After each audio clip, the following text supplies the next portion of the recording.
Blood dripped onto the stone floor of the armory, one dark drop after another, and Cale Ashenmore did not make a single sound. He gritted his teeth and stared at his own torn palm as if the pain belonged to someone else.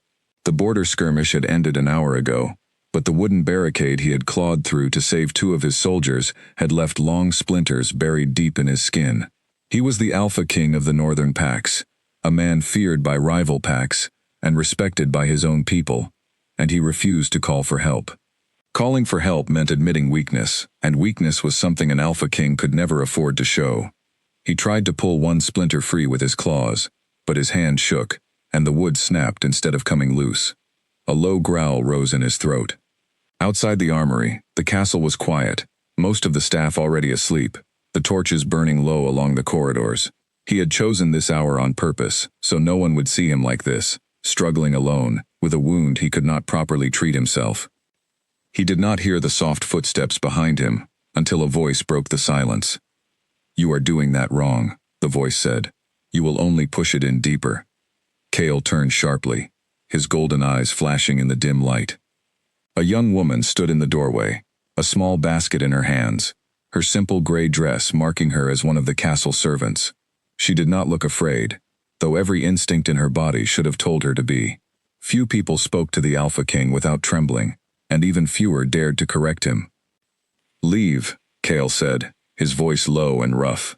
"This is not your concern." "With respect, my king, it became my concern the moment I saw you bleeding onto the floor," she answered, stepping further into the room. "My grandmother was a healer. She taught me how to remove splinters without tearing the skin further. You are doing it wrong, and if you keep trying, you will make the wound worse." Cale studied her for a long moment. She had dark hair pulled back into a simple braid, and steady brown eyes that did not waver under his gaze. Most people in the castle avoided looking directly at him, out of fear or respect, he was never sure which. This girl looked at him as if he were simply a man with an injury, nothing more. "What is your name?" he asked, though he was not sure why the question mattered to him in that moment. "Mira," she said. "Mira Hollis. I work in the kitchens." "And you think you can heal an Alpha King's hand, Mira Hollis from the kitchens?" "I do not think I can heal it," she said calmly. "I think I can clean it properly, so it does not become infected. Whether you let me try is your choice." For a long moment, neither of them moved. Cale's pride told him to send her away, to handle this himself no matter how long it took or how much it hurt. But his hand throbbed with a deep, burning pain, and the splinters were lodged too deep for him to reach with his claws alone. He was exhausted from the fight, from the weight of leading his pack through another dangerous night, and some quiet part of him, a part he rarely allowed to speak, wanted to let someone else carry the burden, even if only for an hour.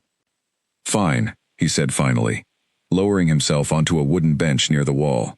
"But do not think this makes us equals." "I would never dream of it, my king," Mira said, though there was the faintest hint of amusement in her voice, as she set her basket down and knelt in front of him. She pulled out a small cloth, a vial of clear liquid, and a thin pair of metal tweezers that looked worn from years of use. Cale watched her hands as she worked, steady and sure, nothing like the trembling servants who usually attended to him. She poured a small amount of the liquid onto the cloth and reached for his injured hand.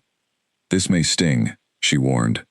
"I am not afraid of stinging," Cale said, a note of dry humor slipping into his voice despite himself. "No," Mira said, glancing up at him briefly. "I imagine you are not afraid of very much at all." She began to clean the wound gently, wiping away the dried blood so she could see the splinters clearly. Cale's jaw tightened at the sharp sting of the liquid against the open cuts, but he did not pull his hand away. He watched her instead, the careful way she tilted his palm toward the torchlight, the quiet concentration on her face as she searched for the first splinter to remove. "You are not frightened of me," he said, not quite a question. "Should I be?" Mira asked, without looking up. "Most people are. Most people have not seen you sitting quietly on a bench, letting a kitchen girl clean your wounds," she said. "It is difficult to be afraid of someone in a moment like this." Cale almost smiled, though he stopped himself before it fully formed. He was not used to being spoken to so plainly, without flattery or fear coloring every word. It was strange, and yet it did not feel unwelcome. Mira found the first splinter and gently gripped it with the tweezers. Hold still, she said softly. This one is deep. She pulled slowly, carefully, working the splinter free, without tearing the surrounding skin. Kale felt a sharp jolt of pain shoot up his arm, but he did not flinch outwardly. He kept his eyes on her face instead of his hand, watching the small furrow of concentration between her brows, the way her lips pressed together as she focused on her work. There, she said, setting the splinter aside on the cloth. One down. There are several more. How many? He asked. I am not certain yet. Perhaps 6 or 7. Some are very small. He nodded once, settling deeper into the bench, allowing his shoulders to relax slightly, for the first time since the skirmish had ended. There was something oddly calming about her presence, about the quiet rhythm of her hands working over his palm, the soft sound of her breathing in the otherwise silent room. Why were you awake at this hour? He asked, mostly to fill the silence, though he found he was curious about the answer. I could not sleep, Mira admitted. I often walk the halls when the castle is quiet. It is the only time it feels peaceful. During the day, there are too many people, too much noise. You prefer solitude.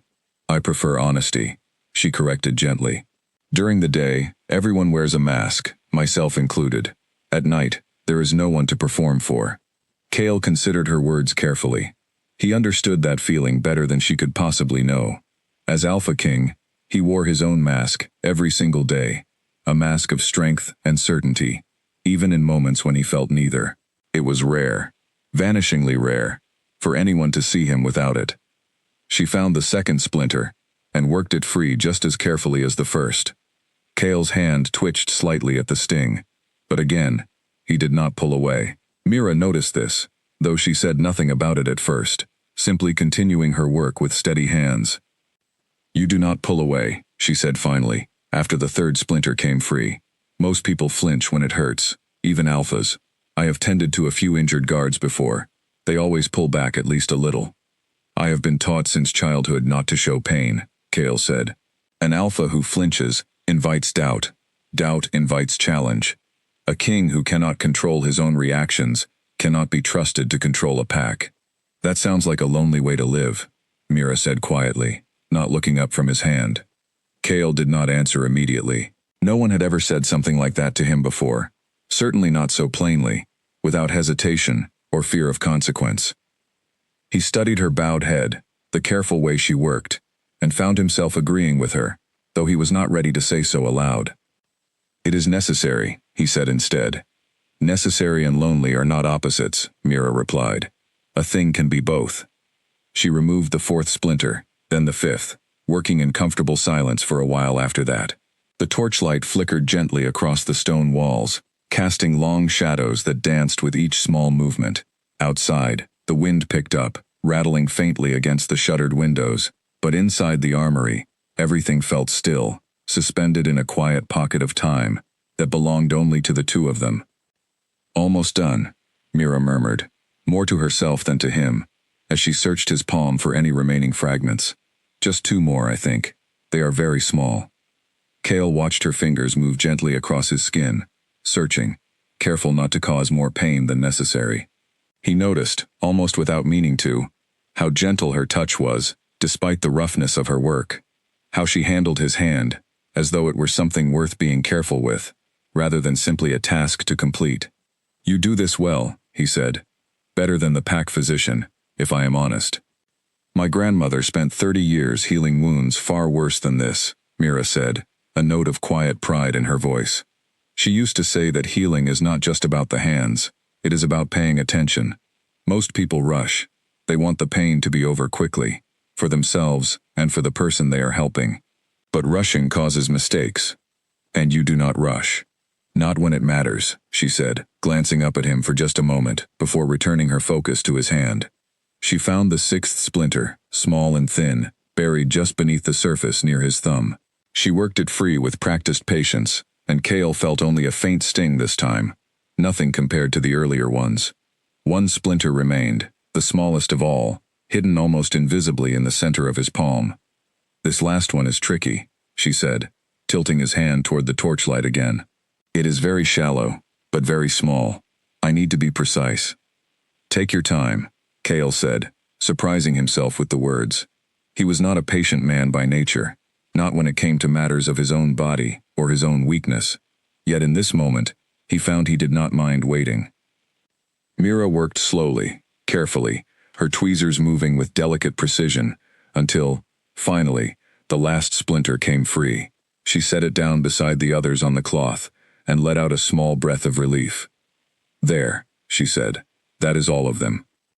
She reached for the vial of clear liquid again, pouring a small amount onto a fresh cloth to clean the wound one final time. Cale watched her hands, steady even now, and felt an unfamiliar warmth settle somewhere in his chest, something he could not quite name. "Thank you," he said quietly, the words feeling foreign in his mouth. He could not remember the last time he had thanked anyone for anything, let alone a servant from his own kitchens. Mira looked up at him, clearly surprised by the sincerity in his voice. "You are welcome, my king." "Cale," he said, before he could stop himself. "You may call me Cale, at least tonight." Something shifted in her expression, a flicker of surprise quickly followed by something softer, something that looked almost like understanding. "Cale," she repeated softly, testing the name on her tongue. Neither of them said anything else for a moment. The torchlight flickered between them, and somewhere in the quiet of that armory, something had changed, though neither of them could have said exactly what. She finished cleaning his wound, and began wrapping it carefully in a strip of soft cloth, her movements gentle and sure. As she tied off the final knot, she glanced up at him one last time before rising to her feet. "You should rest, my king. That hand will need time to heal properly." Cale nodded, watching her gather her basket and turn toward the door. Just before she stepped out into the corridor, he spoke again, his voice low. "Mira," he said, and she paused, looking back at him over her shoulder. "This will not be forgotten."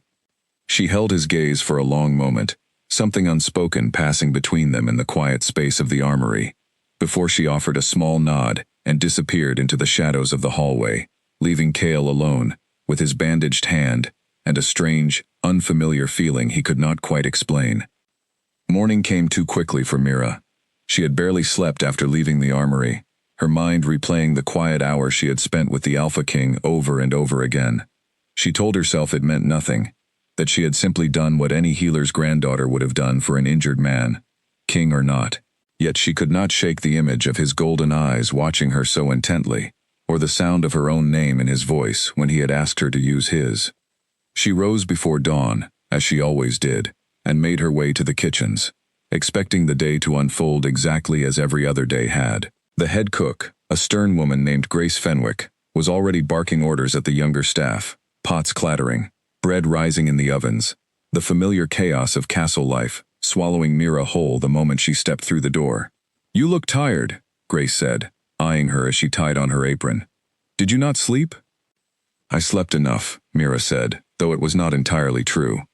She busied herself with her usual tasks, kneading dough, chopping vegetables, carrying trays to the servants' hall, trying to lose herself in the rhythm of work so she would not think about the armory, about the way Cale's hand had felt in hers, steady despite the pain, or the way he had not pulled away even once. She had tended to injured men before. None of them had ever looked at her the way he had. By mid-morning, a young page appeared at the kitchen door, his cheeks flushed from running through the castle halls. "Mira Hollis," he called out, scanning the room until his eyes landed on her. "You are summoned to the council chamber, immediately." The kitchen fell silent. Every head turned toward Mira, confusion and curiosity written plainly on their faces. Servants were rarely summoned to the council chamber, and certainly never a kitchen girl with no rank or title to speak of. "There must be some mistake," Mira said, setting down the knife she had been using. "No mistake," the page said. "The order came directly from the Alpha King." Grace Fenwick's eyebrows rose so high they nearly disappeared into her hairline, but she said nothing, only gestured for Mira to go.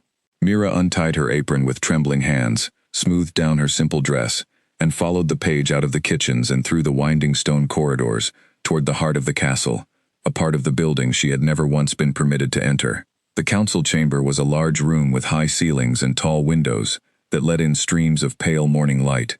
A long table dominated the center of the room, surrounded by high-backed chairs, most of them occupied by members of Cale's council, stern-faced men and women who governed alongside their king.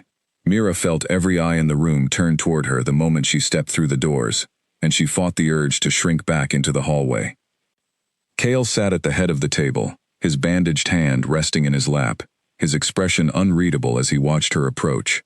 Beside him sat a woman Mira did not recognize, elegant and beautiful, with pale golden hair, swept into an intricate braid, and cold blue eyes that studied Mira with open suspicion. This, Mira would later learn, was Lady Seraphine Ashworth, daughter of one of the most powerful noble families in the Northern Territories, and a woman who had long hoped to become the Alpha King's mate.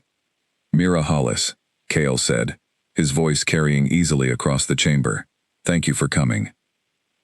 "Of course, my king," Mira said, dipping into a careful curtsy, though her heart pounded so loudly she was certain everyone in the room could hear it. "Last night, this young woman treated a wound on my hand, with more skill than my own physician has shown in years," Cale continued, addressing the council, rather than Mira directly now. "Given the current tension along our borders and the increased likelihood of further injuries among our soldiers, I am reassigning her from kitchen duties to assist in the healing wing, effective immediately." A murmur rippled through the room. Several council members exchanged glances, clearly surprised by the sudden announcement, though none dared to voice open objection to their king. Lady Seraphine's expression, however, tightened almost imperceptibly, her cold blue eyes narrowing as she studied Mira from across the table. "My king," one of the older council members said carefully, a gray-haired man named Edmund Vane, with respect, "is it wise to place someone with no formal training in such a sensitive position? She has more practical skill than most of the healers we currently employ," Cale said simply. "I have made my decision." Mira stood frozen near the doorway, overwhelmed by the sudden shift in her circumstances. Only hours ago, she had been an ordinary kitchen servant, invisible to nearly everyone in the castle. Now she stood in the council chamber, the subject of a decree from the Alpha King himself, aware of the weight of every gaze upon her, particularly the sharp, assessing stare from Lady Seraphine. "You may return to your duties for now," Cale said, addressing Mira directly again. "Report to the healing wing at midday. Master Halloway will explain your new responsibilities." "Yes, my king," Mira said, curtsying once more, before turning to leave the chamber as quickly as decorum allowed. She barely made it into the corridor before her legs began to shake. She pressed a hand against the cool stone wall, trying to steady her breathing, trying to make sense of everything that had just happened. She had expected, at most, a quiet word of thanks from the Alpha King, perhaps nothing at all. She had not expected this, a public reassignment, delivered in front of the entire council, as though her small act of kindness the night before had somehow mattered enough to change the course of her life. As she made her way back toward the kitchens to collect her things, a voice stopped her in the hallway. "You must be very talented," Lady Seraphine said, stepping out from a side corridor, her expression pleasant on the surface but sharp underneath. "Or very fortunate. I cannot decide which." "I only did what any healer would do, my lady," Mira said carefully, keeping her eyes lowered in proper deference. "Perhaps," Seraphine said, tilting her head slightly, studying Mira with open curiosity, "though it is curious that the Alpha King felt the need to announce your reassignment personally, before the entire council, rather than simply instructing Master Halloway to arrange it quietly, as is customary." Mira said nothing, unsure how to respond without giving offense. "Be careful, little healer," Seraphine continued, her voice dropping slightly, losing its pleasant edge. "The court is not kind to those who rise too quickly. People will begin to ask questions about why a kitchen girl suddenly finds herself in the Alpha King's favor. Questions can be dangerous, especially in a place like this." "I have no interest in favor, my lady," Mira said quietly. "I only wish to do my work well." Seraphine studied her for a long moment, something unreadable flickering behind her cold blue eyes, before she offered a thin, polite smile, and swept past Mira down the corridor, her golden hair catching the light as she moved. Mira remained still for a moment, watching her go, an uneasy feeling settling in her stomach. She spent the rest of the morning gathering her few belongings from the small room she shared with two other kitchen girls, explaining as briefly as she could to her confused roommates that she had been reassigned to the healing wing. News traveled quickly through the castle, and by the time she made her way toward her new post at midday, she could feel the weight of curious stares following her through every corridor she passed. Master Holloway, the head physician, greeted her with a mixture of skepticism and reluctant curiosity when she arrived at the healing wing. A long, bright room, filled with cots, shelves of herbs and tinctures, and the faint smell of medicine hanging in the air. "So you are the girl the Alpha King has taken such a sudden interest in," Holloway said, studying her over the rim of his spectacles. He was an older man, thin and precise in his movements, with sharp eyes that missed very little. "I confess, I do not appreciate having my staff decided for me. But I am told you have some skill. We shall see." "I only hope to be useful, sir," Mira said honestly. "Useful is good," Holloway said, gesturing for her to follow him toward a shelf lined with jars and bottles. "Useful, I can work with. Let us begin with what you know, and I will decide from there what you still need to learn." The afternoon passed in a blur of instruction, Holloway testing her knowledge of herbs and wound care, clearly surprised more than once by the depth of what her grandmother had taught her over the years. By the time evening fell, Mira felt a small, cautious sense of pride beginning to take root beneath her exhaustion, the first hint that perhaps she truly did belong in this new role, whatever strange circumstances had brought her to it.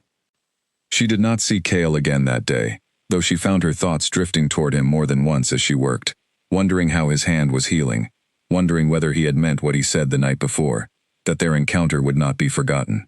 She told herself it did not matter either way. She was a servant, and he was a king, and whatever strange kindness had passed between them in that quiet armory was surely nothing more than a passing moment, already fading from his mind, as the demands of ruling a kingdom reclaimed his attention. Yet as she extinguished the last candle in the healing wing that night and made her way back toward her new quarters, she could not quite shake the feeling that something had shifted, not just in her own life, but in the delicate balance of the castle itself, and that Lady Seraphine's veiled warning in the corridor had not been an idle one. 3 days passed before Mira saw Cale again. 3 days filled with new routines and unfamiliar responsibilities that left her falling into bed each night too exhausted to think clearly about anything at all. She learned the names of every herb on Master Holloway's shelves, memorized the proper doses for fever tonics and pain remedies, and practiced stitching wounds on scraps of leather until her fingers ached from the effort. Holloway remained gruff but increasingly approving, offering the occasional grunt of acknowledgement whenever she completed a task correctly, which Mira had quickly learned was the closest thing to praise the old physician ever gave. It was on the 4th evening, as she was organizing a shelf of dried herbs by the dim light of a single candle, that the door to the healing wing opened, and Cale stepped inside, alone, no guards trailing behind him, no council members at his side. Mira nearly dropped the jar she was holding in surprise. "My king," she said quickly, setting the jar down and offering a hasty curtsy. "I did not expect you." "I did not send word ahead," Cale admitted, closing the door behind him. "I wanted to see how the wound was healing, and Holloway mentioned you had taken over much of the evening care."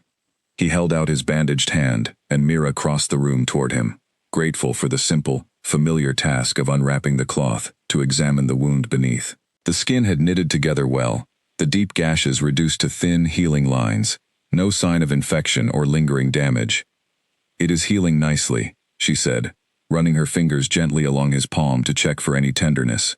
"You should have full use of it again within another week, though I would avoid heavy strain until then." "Heavy strain is difficult to avoid, given my responsibilities," Cale said, though there was no real complaint in his tone, more a simple statement of fact. "Then I suppose you will simply have to be careful, my king," Mira said, offering a small, teasing smile before she could stop herself. Something flickered across Cale's face, surprise perhaps, or amusement, or both. "You are the only person in this castle who speaks to me so plainly," he said.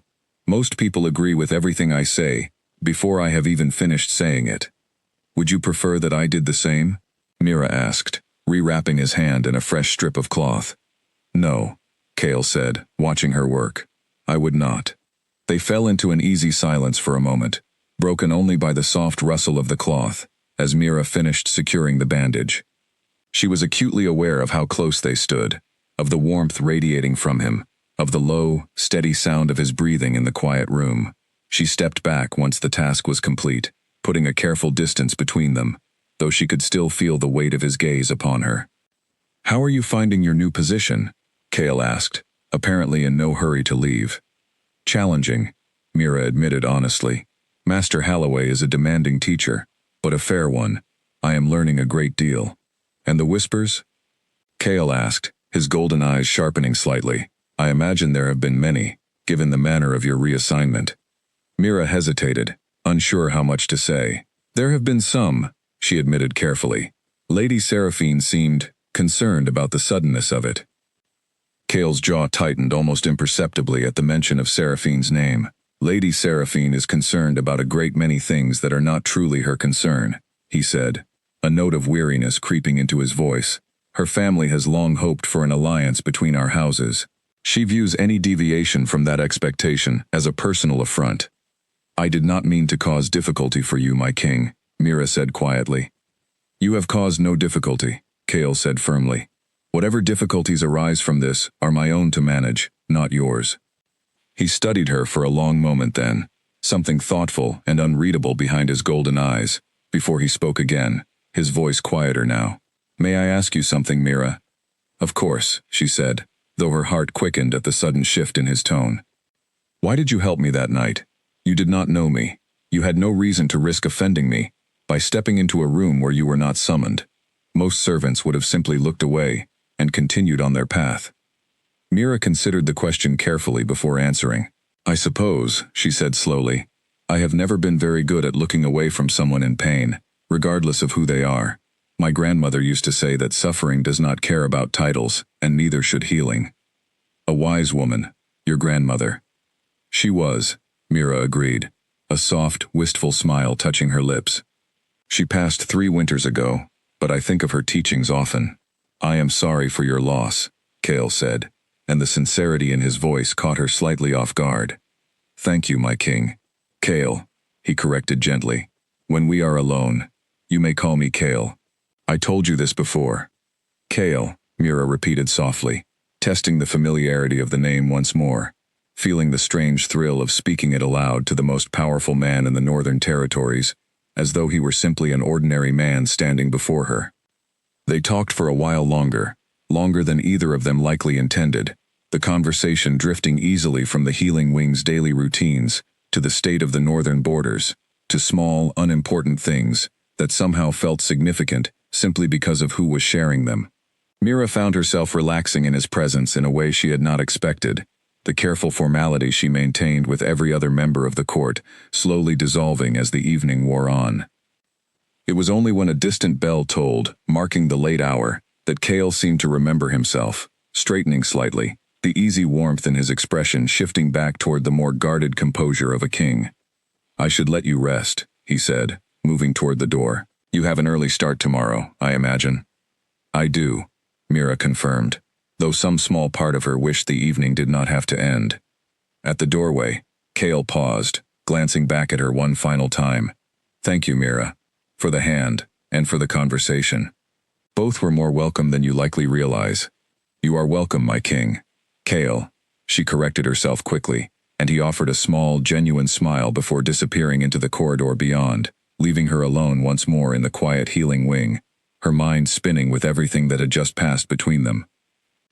She did not notice, as she extinguished the last candle and made her way toward her quarters, the figure watching from the shadows of a nearby alcove, cold blue eyes narrowed with calculating suspicion, taking careful note of exactly how long the Alpha King had lingered in the Healing Wing that evening, and exactly how relaxed his expression had appeared when he finally emerged.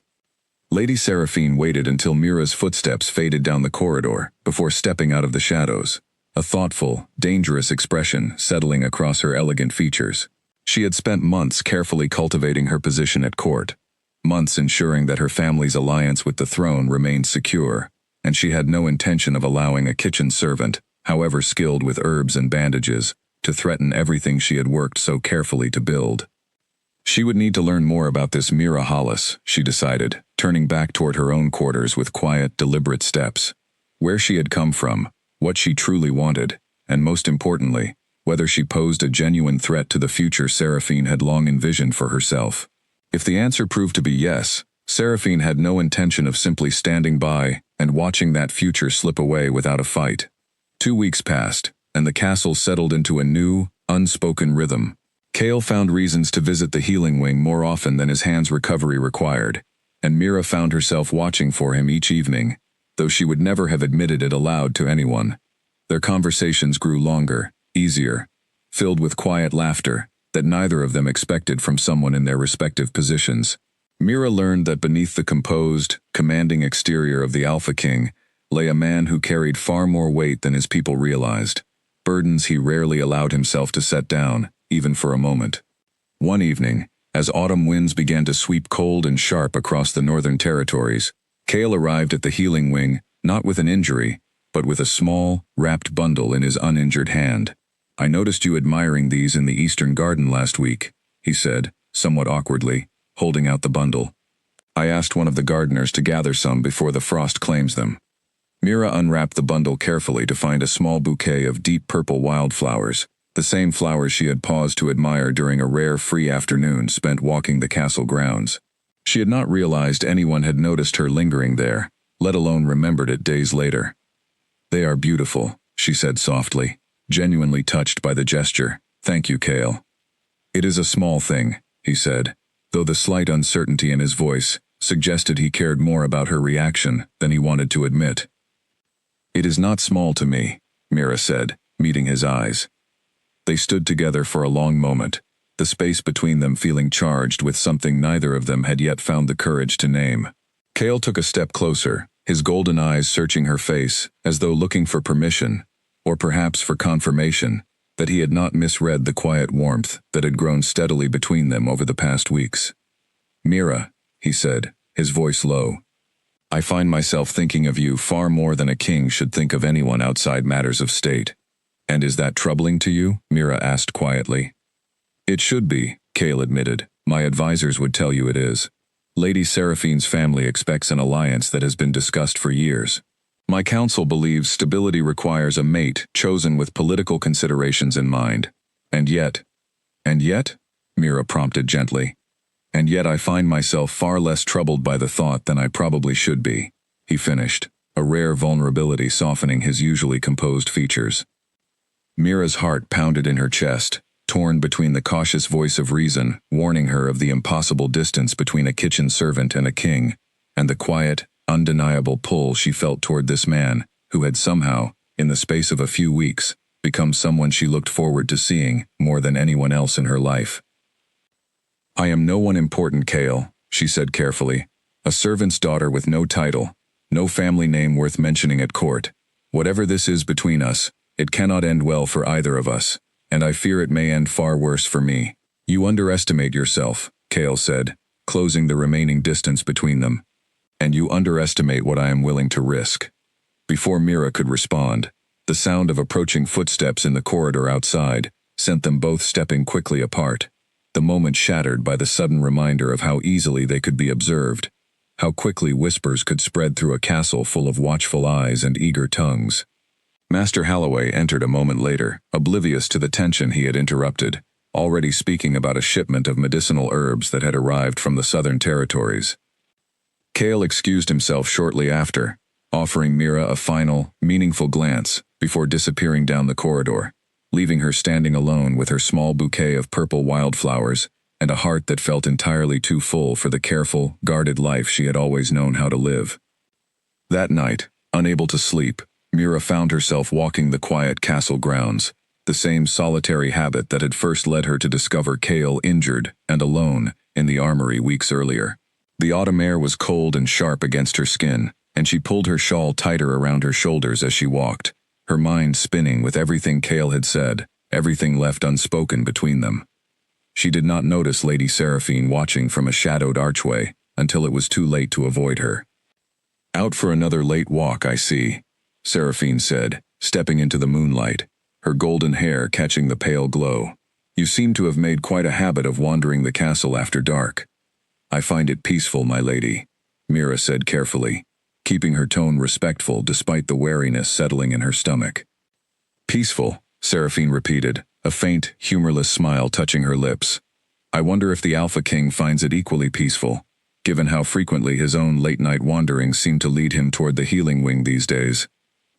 Mira said nothing, unsure how much Seraphine knew, unwilling to confirm or deny anything that might further endanger the fragile, unspoken thing growing between herself and Cale. "I will speak plainly with you, Mira Hollis," Seraphine continued, her voice losing its false pleasantness entirely now. "Whatever fantasy you believe is unfolding between yourself and the Alpha King, I suggest you abandon it quickly. My family has spent generations building alliances that protect this kingdom's stability. A servant's infatuation, however charming the Alpha King may find it in this fleeting moment, will not be permitted to unravel decades of careful political groundwork." "I have not sought anything from the Alpha King, my lady," Mira said quietly, though her voice trembled slightly with the effort of remaining calm. "Perhaps not," Seraphine allowed, studying her with cold, assessing eyes. "But you have accepted a great deal, whether you sought it or not. Reassignments, private visits, gifts of flowers from the castle gardens. These things do not go unnoticed, and they do not go unpunished, should the wrong people decide they threaten the stability of this kingdom." "Is that a threat, my lady?" Mira asked, surprising herself with her own boldness. Seraphine's expression flickered with something almost like respect, quickly buried beneath renewed coldness. "It is a warning," she said. "Consider it a kindness, from one woman to another. The court is not a gentle place for those who rise too quickly, without the protection of family or title behind them. I would hate to see something unfortunate befall you simply because you found yourself standing in the wrong place, at the wrong time, in front of the wrong man's affections." Without waiting for a response, Seraphine turned and swept back into the shadows of the archway, leaving Mira alone in the cold moonlight, her heart pounding with a mixture of fear and quiet, stubborn defiance. She thought of Cale's words from earlier that evening, the vulnerability in his voice as he admitted his growing feelings despite every political consideration warning him against it, and she found, despite Seraphine's veiled threats, that she was not yet ready to let fear extinguish whatever fragile, precious thing had begun to grow between them. She made her way back toward her quarters slowly, turning Seraphine's warning over in her mind again and again, wondering just how far the noblewoman might be willing to go to protect the future she had long envisioned for herself, and wondering, with a growing unease she could not quite shake, whether the danger gathering around her had only just begun. Word of the Alpha King's growing attachment to the Healing Wing's newest attendant spread through the castle faster than Mira could have anticipated, whispered between servants in kitchen corners, murmured behind fans in the noble halls, discussed in hushed, disapproving tones among certain members of the council who had long favored an alliance with the Ashworth family. Mira felt the weight of every stare now whenever she walked the corridors, the curious glances, the occasional pitying looks from servants who assumed her sudden favor would end as quickly and painfully as it had begun. She threw herself into her work at the Healing Wing, partly out of genuine dedication to the craft she was steadily mastering, and partly as a way of avoiding the tangled, uncertain feelings that surfaced every time she allowed herself to think too long about Cale and the impossible situation growing between them. Master Halloway, perceptive as ever despite his gruff exterior, seemed to sense the tension weighing on her, though he was tactful enough not to pry directly. "You have a gift for this work," he told her one afternoon, as she carefully measured out a tincture for a soldier recovering from a training injury. "Do not let the whispers of foolish courtiers convince you otherwise. Skill matters more than birth in this profession, whatever the nobles may believe about their own importance."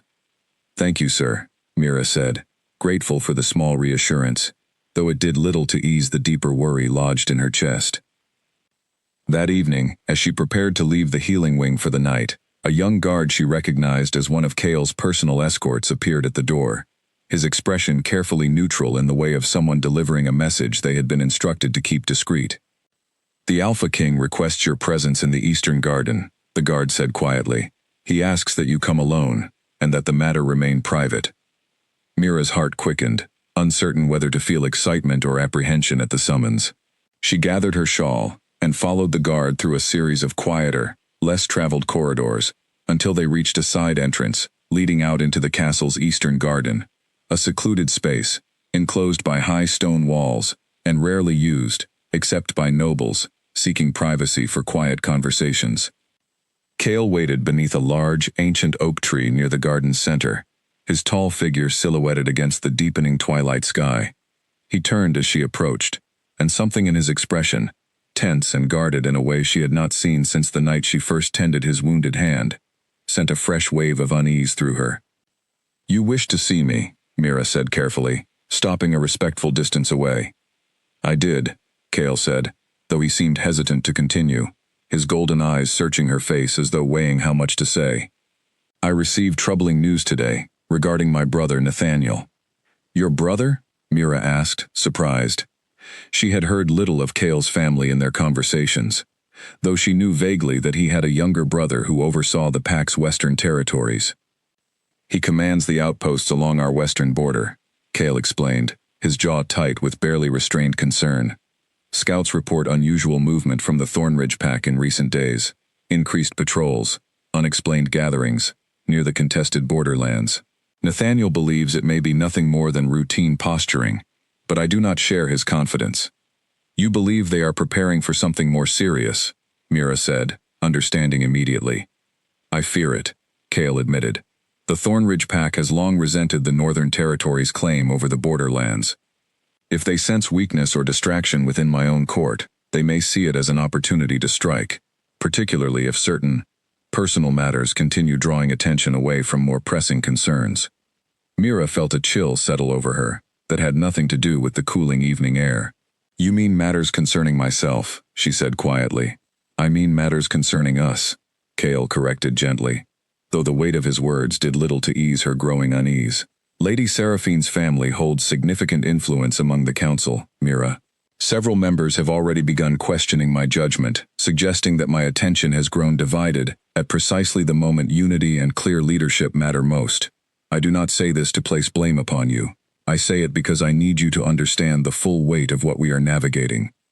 "Perhaps it would be simpler for everyone if I stepped back," Mira said, the words tasting bitter even as she spoke them.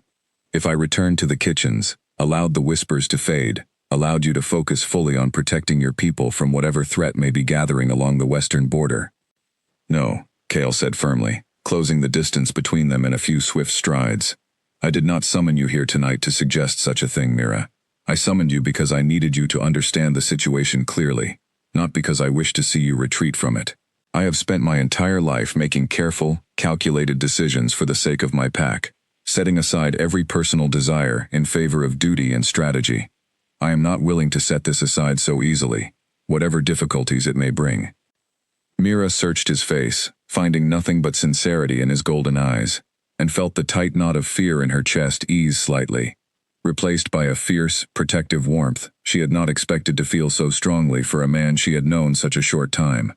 "Then what would you have me do?" she asked. "Be careful," Cale said. "Trust no one blindly, not even those who claim to act in the kingdom's best interest, and know that whatever gathers against us, whether from Thornridge or from within my own court, I do not intend to face it by pushing you away." Before Mira could respond, a sudden commotion erupted near the garden's entrance, raised voices and hurried footsteps breaking the fragile peace of the moment. A guard burst through the archway moments later, breathless and clearly alarmed. "My king," he said urgently, bowing quickly before continuing. "Riders have arrived from the western border. Commander Nathaniel requests your immediate presence in the war room. He says the Thornridge Pack has crossed into our territory." Cale's expression shifted instantly, the warmth of moments before replaced by the sharp, focused intensity of a leader preparing for crisis. He turned back to Mira, his hand briefly finding hers in a quick, urgent squeeze. "Stay close to Holloway," he said. "Trust the guards I station near the healing wing, no one else, until I return. Do you understand?" "I understand," Mira said, though fear for his safety now tangled uncomfortably with the fear she already carried for her own uncertain position within the castle's shifting political currents. Cale held her gaze for one more brief moment, before turning and striding swiftly toward the garden's entrance, the guard falling into step behind him, already relaying additional details of the border situation, in low, urgent tones. Mira remained standing beneath the ancient oak tree for several long minutes after they disappeared, her heart pounding with a mixture of fear, uncertainty, and a fierce, unexpected resolve that surprised her with its intensity. Whatever storm was gathering, both along the western border and within the castle's own shadowed corridors, she found that she was not willing to simply retreat and wait for it to pass. She made her way back toward the healing wing with quick, determined steps, already turning over in her mind every possible way she might prove useful in the difficult days that she sensed were rapidly approaching. The castle transformed overnight into a hive of anxious activity. Soldiers marched through the courtyards preparing to march west. Messengers rode in and out through the main gates at all hours, and the healing wing filled quickly with wounded scouts and soldiers who had encountered skirmishes along the contested borderlands. Mira barely had a moment to breathe over the following days, working alongside Master Holloway and 2 additional healers, brought in from neighboring villages, to treat the steady stream of injuries flowing through their doors. Cale himself had ridden west with a significant portion of his forces, leaving a smaller council to manage affairs within the castle during his absence. Mira found herself worrying constantly about his safety, though she had little time to dwell on it between the demands of her work and the exhaustion that claimed her each night, the moment she finally lay down to rest. It was during this chaotic period that she first noticed something troubling among the wounded soldiers arriving from the border. A young soldier named Oliver Grant, barely more than a boy, arrived one evening, with a deep gash along his side, feverish and disoriented, as Holloway worked quickly to clean and stitch the wound. "The attack came from nowhere," Oliver murmured, half delirious with fever, as Mira held a damp cloth to his forehead.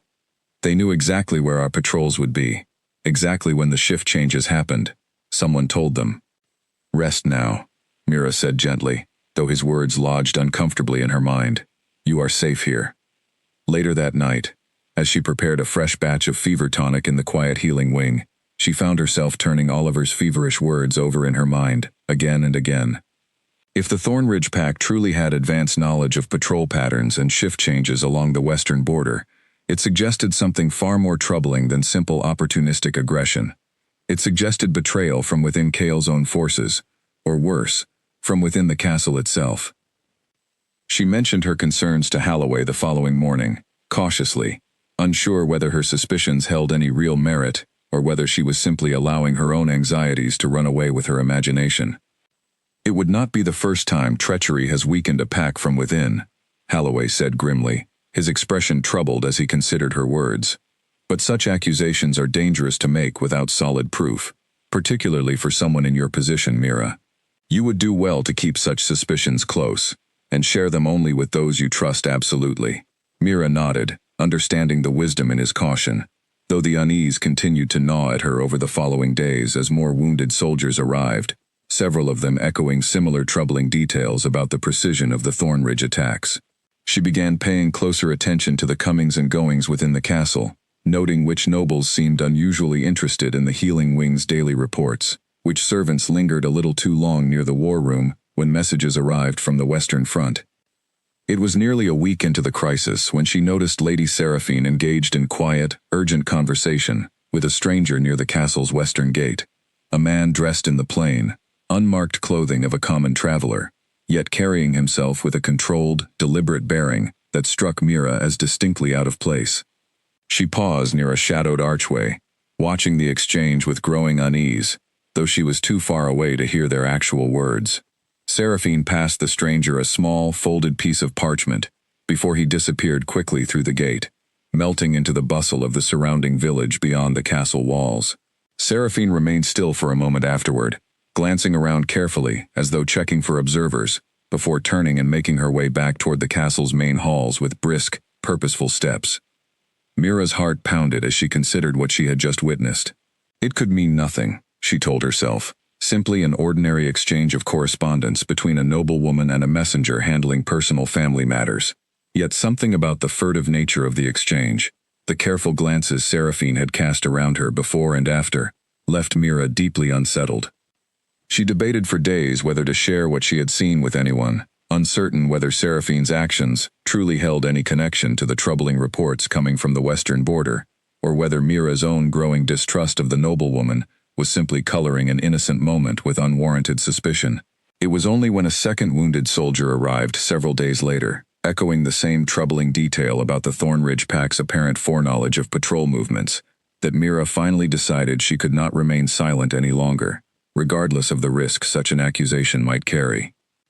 She sought out Edmund Vane, the gray-haired council member who had questioned her reassignment weeks earlier, reasoning that his known caution and loyalty to the crown made him a safer choice than approaching the full council directly. She found him in a quiet study late one evening, reviewing reports by candlelight, his expression weary from the ongoing strain of managing the kingdom's affairs during Cale's absence. "Lord Vane," she said carefully, after he had granted her entry, "I need to share something with you, though I confess, I am uncertain of its significance." She recounted everything carefully, the feverish words of the wounded soldiers, the precision of the Thornridge attacks, and finally, the exchange she had witnessed between Lady Seraphine and the unknown stranger near the western gate. Vane listened in silence throughout, his expression growing increasingly grave as she spoke. "This is a serious accusation," he said finally, once she had finished. "Lady Seraphine's family holds considerable influence within this court. If you are wrong, the consequences for you could be severe." "I understand the risk, my lord," Mira said steadily, "but I could not remain silent while soldiers continue dying because of information that may be reaching the wrong hands." Vane studied her for a long moment, something like grudging respect flickering behind his tired eyes. "I will look into this matter carefully and discreetly," he said finally. "In the meantime, I strongly advise you to say nothing further of this to anyone, and to exercise extreme caution regarding your own safety. If your suspicions prove correct, Lady Seraphine will not react kindly to discovering that a kitchen servant turned healer's assistant is the one who exposed her."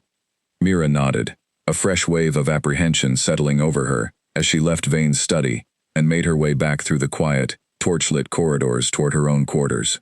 She could not shake the feeling that she had just set something dangerous into motion, something that would demand far more courage from her before it finally reached its conclusion, and she found herself praying, with an intensity that surprised her, for Cale's swift and safe return from the western border, uncertain how much longer she could navigate the gathering storm without him standing beside her. Cale returned to the castle 8 days after riding west, weary and travel-worn, his forces having successfully pushed the Thornridge pack back beyond the contested borderlands, though not without significant cost. He arrived late in the evening, the courtyard filled with the tired shuffle of returning soldiers and the anxious relief of those who had waited behind for news. Mira heard of his return from a breathless kitchen girl who rushed through the healing wing, spreading the news, and she felt a wave of relief so powerful it nearly buckled her knees. She did not see him that first night, understanding that a returning king had far more pressing matters demanding his attention than a reunion with a servant from the healing wing, however much her heart ached to seek him out immediately. Instead, she busied herself treating the returning wounded, working alongside Halloway late into the night, grateful for the exhausting work that kept her mind from spinning too long on worry and longing in equal measure. It was 2 days later, during a rare, quiet moment in the healing wing, that Cale finally appeared, his expression carrying the particular weariness of a leader who had spent too many sleepless nights weighing decisions that carried life and death consequences for those under his protection. "You look tired," Mira said softly, setting aside the herbs she had been sorting as he entered. "I am tired," Cale admitted, a rare openness in his voice as he crossed the room toward her. "But I find myself considerably less tired now that I am standing here." Mira allowed herself a small smile, though it faded quickly as she remembered the troubling matter she had shared with Lord Vane during his absence. "Cale," she said carefully, "there is something I must tell you, something I discovered while you were away." She recounted everything again, watching his expression darken with each detail, the feverish testimonies of wounded soldiers, the precision of the Thornridge attacks, and finally, the exchange she had witnessed between Lady Seraphine and the unknown stranger near the western gate. By the time she finished, Cale's jaw had tightened into a hard, dangerous line, his golden eyes burning with barely restrained anger. "Vane mentioned your concerns to me shortly after my return," he said, his voice low and controlled despite the fury simmering beneath it. "He has been investigating quietly these past 2 days. This morning, he confirmed that correspondence bearing Lady Seraphine's personal seal was intercepted near the western border, containing detailed information about our patrol schedules and troop movements." "Then it is true," Mira said, a chill running through her despite the confirmation she had half expected. "She has been feeding information to the Thornridge pack." "It appears so," Cale said grimly, though her motives remain unclear. "Whether she sought to weaken my position in hopes of forcing a marriage alliance through crisis, or whether her family harbors deeper ambitions I have not yet uncovered, I cannot say with certainty. What is certain is that her actions have cost the lives of soldiers loyal to this pack, and that cannot go unanswered. What will you do? Mira asked. Vane and I have already begun quietly gathering additional evidence, ensuring the accusation cannot be dismissed or deflected once it becomes public, Cale said. I intend to confront her before the full council within the next few days, once we have secured enough proof to make the outcome undeniable. Mira felt a fresh wave of apprehension at the thought of the confrontation to come, aware of how dangerous a cornered noblewoman with powerful family connections might prove to be. Please be careful, she said quietly. Her family will not accept such accusations without a fight, regardless of the evidence against her. I intend to be very careful, Cale said, reaching out to gently take her hand, the same hand she had once tended so carefully in the quiet armory weeks earlier. But I also intend to ensure that those who would endanger my people, and endanger you, face the full consequences of their actions. The days that followed passed in a tense, watchful blur. Mira noticed increased guard presence throughout the castle, quiet, deliberate movements that suggested Cale and Vane were carefully positioning their forces before making their final move against Seraphine. She tried to maintain her normal routines within the healing wing, though she found it increasingly difficult to concentrate, aware that Seraphine had grown noticeably cold and watchful in recent days, as though she sensed the net slowly closing around her. It was on the 5th evening after Cale's return that the confrontation Mira had been dreading finally arrived, though not in the manner anyone had anticipated. She was making her way back toward the healing wing after a late errand, taking a quiet, secluded path through one of the castle's less-traveled corridors, when a hand suddenly closed firmly around her arm, pulling her into a shadowed alcove. You should have kept your suspicions to yourself, Lady Seraphine hissed, her carefully composed exterior finally cracking to reveal the cold fury simmering beneath. Do you have any idea what you have set in motion, you foolish girl? Let go of me, Mira said, trying to pull free, though Seraphine's grip remained firm. I worked for years to secure my family's position in this court, Seraphine continued, her voice low and dangerous. Years of careful planning, careful alliances, all threatened now because a kitchen servant decided to play the hero, whispering accusations to Lord Vane behind my back. You betrayed your own kingdom, Mira said, finding her courage despite the fear pounding through her chest. Soldiers died because of the information you passed to Thornridge. That is not something I could simply ignore. Soldiers die in border conflicts regardless, Seraphine snapped. I merely ensured the conflict remained manageable enough to demonstrate the Alpha King's need for a stronger, more strategic alliance. One that I intended to provide before you appeared and complicated everything with your ridiculous, misplaced affections. Before Mira could respond, the sound of approaching footsteps echoed through the corridor, and Seraphine's grip suddenly tightened with renewed urgency. This is not finished, she whispered fiercely, before releasing Mira's arm and slipping quickly away into the shadows just as a guard rounded the corner, immediately alert at the sight of Mira standing alone, visibly shaken. Miss Hollis, the guard said, concern evident in his voice. Are you well? You look pale. I am fine, Mira managed, though her heart continued pounding wildly. I need to speak with the Alpha King immediately. It is urgent. The guard nodded quickly, understanding the gravity in her tone, and escorted her swiftly toward the council wing, where Mira knew, with growing certainty, that the careful, patient plan Cale and Vane had been building was about to collide with Seraphine's own desperate, dangerous attempt to protect herself from the consequences of her betrayal. Cale listened with grim, focused attention as Mira recounted the confrontation in the corridor, his hands clenched tightly at his sides as she described Seraphine's veiled threat and open admission of guilt. Lord Vane, present in the private chamber where Cale had received her, exchanged a troubled glance with his king once she finished speaking. She knows we are closing in, Vane said. Her confession to Mira, however unguarded, confirms everything our investigation has already suggested. But an unguarded confrontation in a corridor is not proof the full council will accept without dispute. We need something more concrete before we move against her family openly. There is no more time for patience, Cale said, his voice hard with restrained anger. She threatened Mira directly. Whatever careful strategy we intended to pursue, I will not allow her another opportunity to cause harm while we continue gathering evidence. My king, Vane said carefully, moving too quickly, without airtight proof, risks a backlash from her family that could destabilize the council at the very moment we can least afford further division. We must be strategic. Mira watched the tension between the two men with growing unease, understanding both the wisdom in Vane's caution and the fierce protectiveness driving Kale's urgency. It was in this moment, listening to their careful deliberation, that a memory surfaced suddenly in her mind, something she had nearly forgotten in the chaos of recent days. "The parchment," she said suddenly, both men turning toward her in surprise. "The one Lady Seraphine gave to the stranger near the western gate. If that message was intercepted before reaching Thornridge hands, perhaps it was not the only correspondence exchanged. Messengers often carry replies as well as messages sent.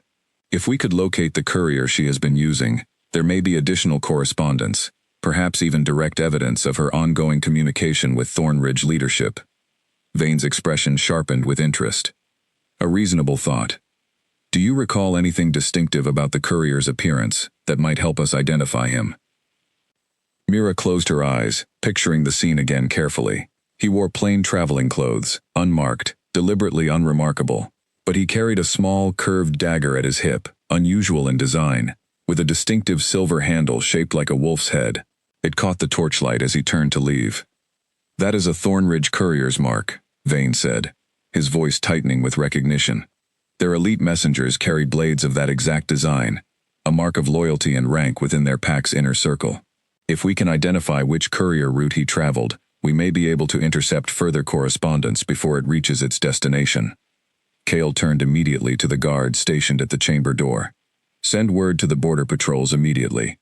I want every traveler matching that description questioned and detained on site, quietly, without alerting anyone within the castle who might warn Lady Seraphine of our efforts." The guard departed swiftly to relay the order, and Kale turned back to Mira, his expression softening slightly, despite the tension still gripping the room. "You may have just provided the exact evidence we need," he said. "Thank you, Mira." "I only hope it is enough," Mira said, though a small, cautious relief settled over her at the thought that her observation might finally help bring the danger to an end. The following 2 days passed in anxious waiting, Mira splitting her time between her duties in the healing wing and quiet, worried moments spent wondering whether the border patrols would succeed in intercepting the courier before further damage could be done. Lady Seraphine, for her part, maintained a careful, composed distance from both Mira and Kale during this period. Though Mira caught her watching from across crowded halls on several occasions, her expression unreadable but undeniably calculating. It was on the evening of the second day that word finally arrived. A rider returned to the castle bearing a small leather satchel, recovered from a courier matching Mira's description, apprehended attempting to cross back into Thornridge territory along a little-used mountain path. Inside the satchel, Vane and Kale discovered exactly what they had hoped to find: a series of coded messages bearing Lady Seraphine's personal seal, detailing troop movements, supply routes, and the precise timing of patrol rotations along the western border, along with a final, damning letter outlining her family's broader ambitions to weaken Kale's standing sufficiently to force acceptance of a marriage alliance under the guise of restoring stability to the kingdom. "This is more than enough," Vane said grimly, examining the evidence spread across the council table late that night. "The council will have no choice but to accept the truth of her betrayal once this is presented formally." "Then we move at dawn," Kale said, his voice carrying the quiet, controlled authority of a leader finally prepared to act decisively. "I want the full council assembled, and I want Lady Seraphine present when the evidence is revealed. She will answer for this openly, before everyone whose trust she has so thoroughly betrayed." Mira, standing quietly near the chamber's edge, where she had been summoned to corroborate details of her earlier encounter with the courier, felt a complex mixture of relief and lingering apprehension settle over her. The truth was finally within reach, but she understood, watching the grim determination in Kale's expression, that the confrontation to come would likely prove far more dangerous than anything that had preceded it, and that Lady Seraphine, cornered and desperate, was unlikely to accept her downfall without one final, dangerous attempt to salvage her position. The council chamber filled quickly the following morning, every member present, along with several senior guards stationed discreetly near the walls at Kale's quiet instruction. Lady Seraphine arrived precisely on time, dressed in her usual elegant finery, her composed expression giving no outward indication of the danger she surely sensed gathering around her. She took her customary seat near the head of the table, offering Kale a polite, measured nod, as though this were an ordinary council session. Mira stood near the back of the chamber, called upon to be present should her testimony be required, her heart pounding as she watched Kale rise to address the assembled council, the recovered evidence laid out carefully on the table before him. 3 weeks ago, the Thornridge Pack crossed into our western territories with unusual precision, striking our patrols at exactly the moments they were most vulnerable. Kale began, his voice carrying clearly through the silent chamber. Wounded soldiers returning from that conflict spoke repeatedly of an enemy that seemed to know our movements before we made them. I have since learned why. He gestured, and Vane stepped forward, spreading the intercepted correspondence across the table for the full council to see. A ripple of shocked murmurs spread through the room as members leaned forward to examine the documents, several recognizing Seraphine's distinctive personal seal immediately. These letters, intercepted from a Thornridge courier apprehended attempting to cross our border 2 nights ago, detail troop movements, supply routes, and patrol schedules, passed directly to enemy hands, Kale continued, his golden eyes fixed unwaveringly on Seraphine's face. They bear Lady Seraphine Ashworth's personal seal, and were confirmed through witness testimony to have been personally delivered by her to a Thornridge agent near the castle's western gate. The chamber erupted into stunned exclamations, several council members rising from their seats in outrage, others turning sharply toward Seraphine, whose composed mask had finally begun to crack under the weight of the assembled evidence. She rose slowly from her chair, her expression shifting rapidly from shock to cold, calculated defiance. "This is absurd," she said, though the tremor in her voice betrayed her growing desperation. "Fabricated evidence, designed to discredit my family, and clear the way for whatever unsuitable alliance the Alpha King has apparently decided to pursue instead. The witness who observed you delivering the correspondence stands present in this very chamber," Kale said coldly. "And the courier himself has confirmed, under direct questioning, that he received these documents from you personally, on no fewer than 4 separate occasions over the past 2 months. Seraphine's gaze snapped toward the back of the room, landing on Mira with a fury so intense it sent a visible shiver through those standing nearby. "You!" she hissed, taking a sharp step forward before 2 guards moved quickly to block her path. "This is your doing! A kitchen servant, destroying generations of my family's standing, all because you fancy yourself worthy of a king's attention." "Lady Seraphine," Edmund Vane said firmly, rising from his seat, "the evidence stands independent of any personal grievance. Your own correspondence, in your own hand, confirms your betrayal. No further accusation is necessary." Seraphine's composure finally shattered entirely, her carefully cultivated elegance dissolving into raw, unrestrained fury. "My family has served this kingdom for generations," she spat, rounding on the assembled council. "And you would cast us aside for the sake of a servant girl with no name, no lineage, nothing to offer this kingdom, but the audacity to believe she belongs among people far above her station." "Enough," Kale said, his voice carrying a low, commanding force that immediately silenced the chamber. "Whatever grievances your family holds regarding matters of the heart, do not excuse treason. Soldiers died because of the information you provided to our enemies. That crime alone condemns you, regardless of any personal motivation behind it." Seraphine stood rigid for a long, tense moment, clearly calculating whether any further protest might salvage her position, before something in Kale's unwavering expression seemed to convince her that no argument remained available to her. Her shoulders sagged slightly, the fight draining visibly from her posture, replaced by a bitter, resigned coldness. "Guards," Kale said, "escort Lady Seraphine to secure quarters, under close watch, until the council determines an appropriate judgment for her actions. Her family will be summoned to answer for the extent of their involvement in this matter." The guards moved forward immediately, flanking Seraphine as she was led from the chamber, her head held high despite her downfall, though her cold blue eyes cast one final venomous glance toward Mira as she passed, a look that promised the animosity between them was far from truly finished, whatever consequences now awaited her. Once the chamber doors closed behind the departing guards, a heavy silence settled over the remaining council members, the shock of the morning's revelations still settling over the room.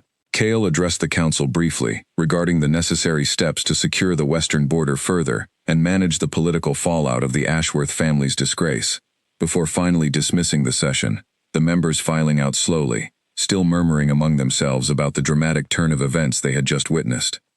Mira remained standing quietly near the back of the chamber as the room emptied, overwhelmed by the intensity of everything that had just unfolded. Kale crossed the room toward her once the last council member had departed, his expression finally softening from the hard, commanding authority he had displayed throughout the confrontation.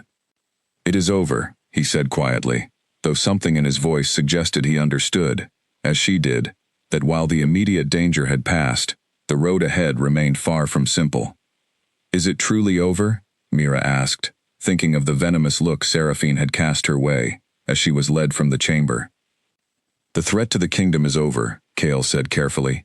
"Seraphine will face judgment for her treason, and her family's influence within this court will be significantly diminished as a result.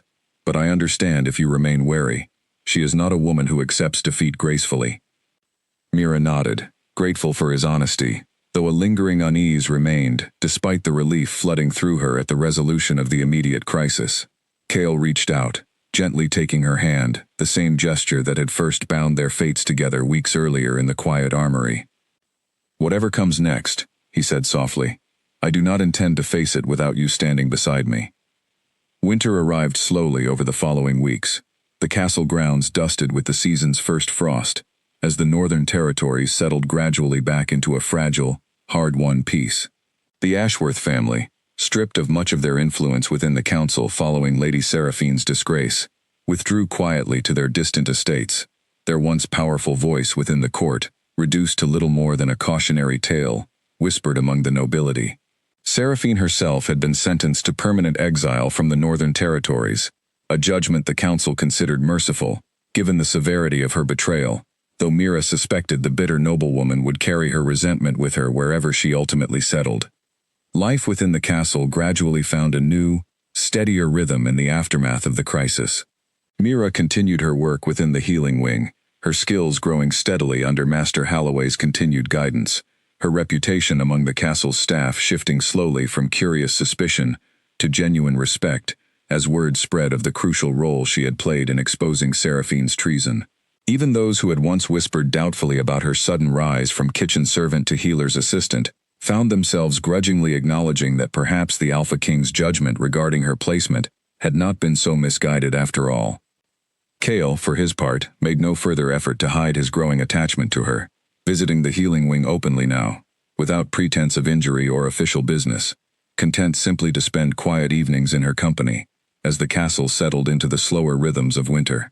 Their conversations deepened during these visits, moving beyond the careful, guarded exchanges of their earlier encounters into something more open, more honest, each of them gradually revealing more of themselves to the other with every passing week. It was on a cold evening in late winter, nearly 6 months after that first fateful night in the armory, that Kale requested Mira's presence in the Great Hall, an unusual summons, given that formal gatherings typically required far more elaborate preparation than the simple message delivered to her that afternoon. She dressed carefully in her finest dress, a modest but well-made garment gifted to her by Halloway's wife, in celebration of her continued progress within the healing wing, and made her way toward the Great Hall, with a curious mixture of anticipation and nervousness. She found the hall transformed, filled with warm candlelight, and gathered members of the court, along with familiar faces from the healing wing, and even a few of her old friends from the kitchens, all standing in respectful silence as she entered, clearly aware of something significant unfolding that Mira herself did not yet fully understand. Kale stood near the head of the hall, dressed in formal attire befitting his station, his golden eyes finding hers immediately, across the crowded room, warmth and something deeper, something unmistakably resolute, shining clearly in his expression. "Mira Hollis," he said, his voice carrying easily through the silent hall as she made her way slowly toward him, the assembled crowd parting respectfully to clear her path. "6 months ago, you found me alone and wounded, and without hesitation, without fear, you offered your help freely, expecting nothing in return. In that single silent hour, you showed me something I had not experienced in longer than I care to admit, Genuine kindness, offered without calculation, without desire for favor or advancement.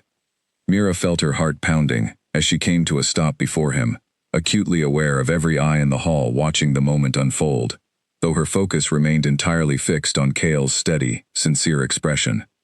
"Since that night," he continued, "you have proven yourself not only through your skill and dedication, but through your courage, your honesty, and your unwavering loyalty, even when doing so placed you in considerable danger. You have earned the respect of this court, not through birth or title, but through the strength of your own character, a strength I have come to value more than any political alliance my counsel might have once considered more advantageous." He reached out, gently taking her hand, the same hand that had once carefully removed Splinters from his palm in that quiet, candlelit armory, and Mira felt the weight and significance of the gesture settle over her, understanding now, with growing certainty, exactly what was about to unfold before the assembled court. "Mira Hollis," Cale said, lowering himself briefly to one knee before her, a gesture so unexpected from a man of his station that a soft murmur of surprise rippled through the watching crowd. "I ask you, before my people and my court, to become my mate, my partner, and my equal in all things. Not because tradition or politics demand it, but because I cannot imagine facing whatever challenges lie ahead of this kingdom without you standing beside me." Tears gathered in Mira's eyes as she looked down at him, overwhelmed by the depth of sincerity in his voice, by the memory of everything they had endured together over the past 6 months, from that first quiet, silent hour in the armory, to the dangerous confrontation with Seraphine's betrayal, and every small, precious moment shared between those two extremes. "Yes," she said softly, her voice trembling with emotion as Cale rose slowly to his feet, his expression breaking into a rare, unguarded smile. "Yes, Cale, I will." The great hall erupted into joyful celebration, the assembled crowd applauding warmly as Cale drew her gently into his arms, the formal distance between Alpha King and kitchen servant finally dissolving entirely into the simple, powerful truth of two people who had found something rare and precious in each other, forged not through calculated alliance or political necessity, but through genuine connection, unwavering courage, and the quiet, steady strength that had first revealed itself in a single silent hour, when a servant girl had knelt before a wounded king, and gently, carefully, without fear, removed the splinters from his palm, and he, against every instinct his station had taught him, had never once pulled away. In the years that followed, the story of that first quiet encounter became something of a legend among the northern territories, told and retold among the castle staff, and eventually among the wider kingdom itself, a reminder that true strength often revealed itself not through power or title, but through simple, genuine kindness, offered freely, without expectation of reward. And though many other challenges would inevitably arise throughout their years ruling together, Cale and Mira faced each one with the same quiet resolve that had first bound them together, standing side by side, never once pulling away from each other, no matter what storms gathered against them.